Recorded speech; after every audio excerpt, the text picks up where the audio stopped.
আমরা সকলেই জানি রজব মাস আসলে রাসূলুল্লাহ সাল্লাল্লাহু আলাইহি সাল্লাম দোয়া করতেন যে আল্লাহ আমাকে রজব এবং শাবান মাসে বরকত দেন, রমজান মাসে পৌঁছার তৌফিক দেন। দোয়াটা আমরা জানি তো কেমন, কি নাম? আল্লাহুম্মা বারিক লানা ফি রজব ওয়া শাবান ওয়া বাল্লিগনা রমাদান। এই দোয়া আগামী এই কয়েকদিন, অর্থাৎ সম্ভবত বুধবার থেকে রজবের চাঁদ শুরু হবে, এই মাস জুড়ে এই দোয়া চলবে। কোন দোয়া? আল্লাহুম্মা বারিক লানা ফি রজব ওয়া শাবান ওয়া বাল্লিগনা রমাদান।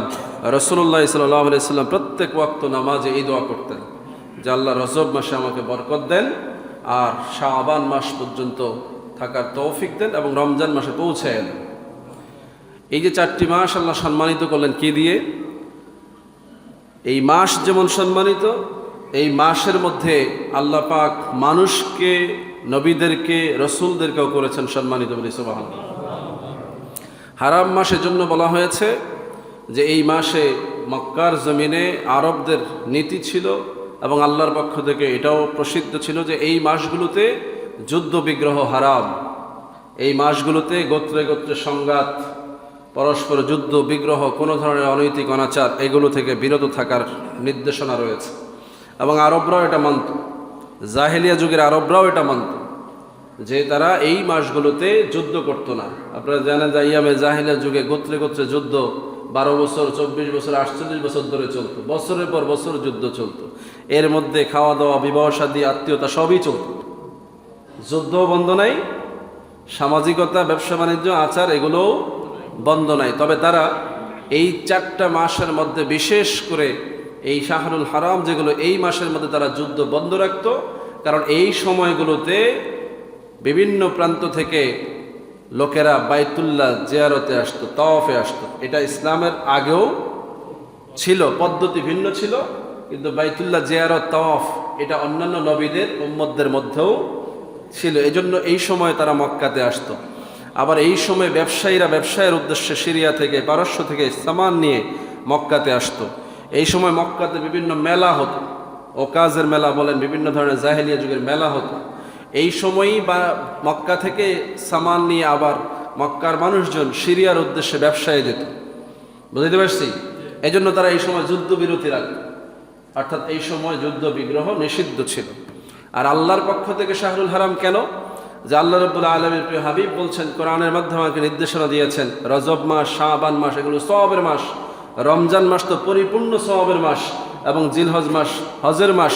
সুতরাং এই সময়গুলোতে সকল ধরনের পাপাচারকে নিষিদ্ধ করে দিয়েছেন। সুবহানাল্লাহ বলবেন না? এই মাসগুলোতে বিশেষ করে উম্মত সতর্ক থাকবে, এই মাসগুলোতে যেন কোনো গুনাহ না হয়। এটা আল্লাহর পক্ষ থেকে এই দিক থেকে হারাম। আর এই মাসগুলো সম্মানিত হয়েছে কিভাবে? রজব মাসের ব্যাপারে রাসূলুল্লাহ যেভাবে ইজ্জত দিয়েছেন যে আল্লাহ রজব শাবানে বরকত দেন, তার মানে এগুলো কিসের মাস? বরকতের মাস। বর্ষের শেষ দিকে আমরা চলে এসেছি, জামাদিল উলা চলে যাচ্ছে, রজব মাস আগামী জুমাতে শুরু হয়ে যাবে ইনশাআল্লাহ। রজবের চাঁদ চলে আসা মানে হচ্ছে আল্লাহ পাকের পক্ষ থেকে বরকতময় যে মাসগুলো, সম্মানিত যে মাসগুলো, যেগুলোকে আশহুরে হারাম বলে, সম্মানিত মাস, এই সম্মানিত মাসের প্রথম মাসে উপনীত হওয়া। রজব মাস হচ্ছে শাহরুল হারামের মধ্যে যে 4টি মাস রয়েছে, এই 4টি মাসের মধ্যে প্রথম মাস। আলহামদুলিল্লাহ বলি। সম্মানিত 4টি মাস রজব, শাবান, রমজান এবং জিলহজ, এই 4টা মাসকে কোরআনে আল্লাহ রাব্বুল আলামিন আশহুরুল হারাম বলেছেন। এবং কোরআনে আল্লাহ রাব্বুল আলামিন ইরশাদ করেছেন যে আকাশমণ্ডলী এবং পৃথিবী সৃষ্টির দিন থেকেই আল্লাহর কাছে গণনায় মাস হবে 12টি। কতটি? এটা আল্লাহর সিদ্ধান্ত। মাস হবে কয়টা? 12টা। আল্লাহ পাক কোরআনে ঘোষণা দিয়েছেন, এই জন্য 12 মাস। পৃথিবীতে এই নিয়মকে পরিবর্তন করার ক্ষমতা কারো নাই। এবং এই 12টি মাসের মধ্যে আল্লাহ রাব্বুল আলামিন বলছেন যে 4টি মাস হচ্ছে বিশেষ মাস, সম্মানিত মাস বা নিষিদ্ধ মাস। দুই দিক থেকে হারাম শব্দের 2টা অর্থ হয়, একটা হচ্ছে সম্মানিত, আর একটা হচ্ছে হারাম মানে কি? নিষিদ্ধ। আমরা বলি না যে এটা হারাম, হারাম মানে নিষিদ্ধ। আবার আমরা বলি বাইতুল হারাম, হেরেম শরীফ, তার মানে সম্মানিত বাইতুল্লাহ। একই শব্দের 2টা অর্থ। কয়টা? একটা হচ্ছে হারাম মানে নিষিদ্ধ, আরেকটা হচ্ছে হারাম মানে সম্মানিত।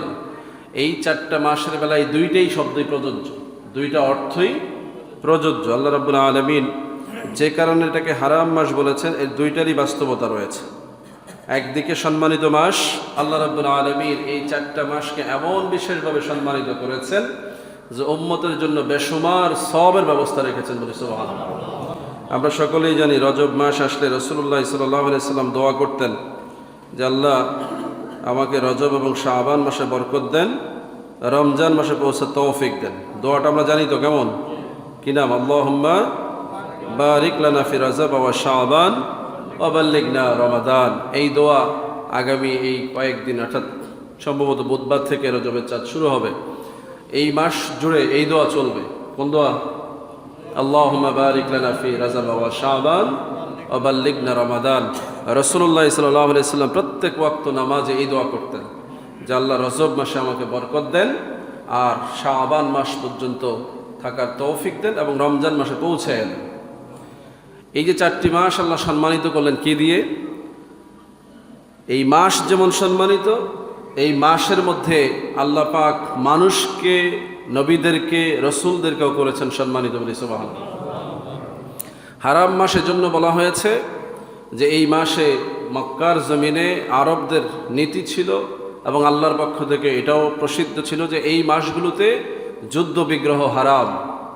এই মাসগুলোতে গোত্রে গোত্রে সংঘাত, পরস্পর যুদ্ধ বিগ্রহ, কোনো ধরনের অনৈতিক অনাচার, এগুলো থেকে বিরত থাকার নির্দেশনা রয়েছে। এবং আরবরাও এটা মানত, জাহেলিয়া যুগের আরবরাও এটা মানত যে তারা এই মাসগুলোতে যুদ্ধ করত না। আপনারা জানেন যে ইয়ামে জাহেলিয়া যুগে গোত্রে গোত্রে যুদ্ধ 12 বছর, 24 বছর, 48 বছর ধরে চলতো। বছরের পর বছর যুদ্ধ চলতো। এর মধ্যে খাওয়া দাওয়া, বিবাহ শাদী, আত্মীয়তা সবই চলত। যুদ্ধ বন্ধ নাই, সামাজিকতা, ব্যবসা বাণিজ্য, আচার এগুলোও বন্ধ নাই। তবে তারা এই 4টা মাসের মধ্যে, বিশেষ করে এই শাহরুল হারাম যেগুলো, এই মাসের মধ্যে তারা যুদ্ধ বন্ধ রাখত। কারণ এই সময়গুলোতে বিভিন্ন প্রান্ত থেকে লোকেরা বাইতুল্লাহ জিয়ারতে আসতো, তাওয়াফে আসতো। এটা ইসলামের আগেও ছিল, পদ্ধতি ভিন্ন ছিল, কিন্তু বাইতুল্লাহ জিয়ারত, তাওয়াফ এটা অন্যান্য নবীদের উম্মতদের মধ্যেও ছিল। এজন্য এই সময় তারা মক্কাতে আসতো। আবার এই সময় ব্যবসায়ীরা ব্যবসায়ের উদ্দেশ্যে সিরিয়া থেকে, পারস্য থেকে সামান নিয়ে মক্কাতে আসতো। এই সময় মক্কাতে বিভিন্ন মেলা হতো, ওকাজের মেলা বলেন, বিভিন্ন ধরনের জাহেলিয়া যুগের মেলা হতো। এই সময়ই বা মক্কা থেকে সামান নিয়ে আবার মক্কার মানুষজন সিরিয়ার উদ্দেশ্যে ব্যবসায় যেত। বুঝতে পারছি? এই জন্য তারা এই সময় যুদ্ধবিরতি রাখত, অর্থাৎ এই সময় যুদ্ধ বিগ্রহ নিষিদ্ধ ছিল।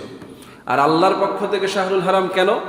যে আল্লাহ রাব্বুল আলামিনের প্রিয় হাবিব বলছেন, কোরআনের মাধ্যমে আমাকে নির্দেশনা দিয়েছেন, রজব মাস, শাবান মাস এগুলো সওয়াবের মাস, রমজান মাস তো পরিপূর্ণ সওয়াবের মাস, এবং জিলহজ মাস হজের মাস। সুতরাং এই সময়গুলোতে সকল ধরনের পাপাচারকে নিষিদ্ধ করে দিয়েছেন। সুবহানাল্লাহ বলবেন না?